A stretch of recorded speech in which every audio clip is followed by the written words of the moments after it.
साल बीता, मिट्टी में कोई हरकत नहीं। दूसरा साल आया, फिर भी कुछ नहीं। तीसरे साल तक लोग हंसने लगे, कहने लगे तुम मूर्ख हो, यह बीज कभी अंकुरित नहीं होगा, तुम अपना समय और श्रम बर्बाद कर रहे हो। चौथा साल आया, फिर भी जमीन सुनी दिखी। अब आदमी खुद भी संदेह करने लगा। उसके भीतर आवाज आई, शायद यह सचमुच व्यर्थ है। लेकिन पांचवें साल अचानक एक दिन मिट्टी फटी और बांस का छोटा पौधा बाहर आया। और आश्चर्य यह कि आने के बाद कुछ ही महीनों में वह पौधा कई फीट ऊंचाई तक पहुंच गया। कुछ ही समय में वह इतना ऊंचा हो गया जितना बाकी पेड़ सालों में भी नहीं हो पाते। अब सवाल उठता है, क्या वह बांस 5 साल तक कुछ कर ही नहीं रहा था?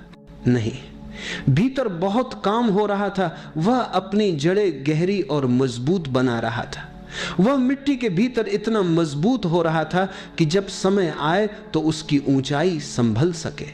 अगर उसने बिना तैयारी के जल्दी बाहर निकलने की कोशिश की होती तो वह पहली ही आंधी में गिर जाता।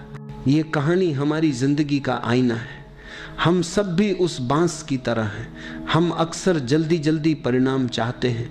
हम सोचते हैं कि अभी बीज बोया और कल पेड़ दिखे, लेकिन जीवन की यात्रा ऐसी नहीं है। भीतर तैयारी चलती रहती है और वह तैयारी दिखती नहीं। लोग हंसेंगे, कहेंगे कि तुम व्यर्थ प्रयास कर रहे हो।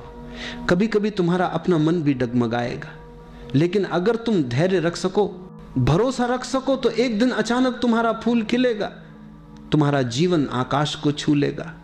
इसीलिए जब जीवन में लगे कि कुछ नहीं हो रहा, याद रखना कि भीतर काम चल रहा है।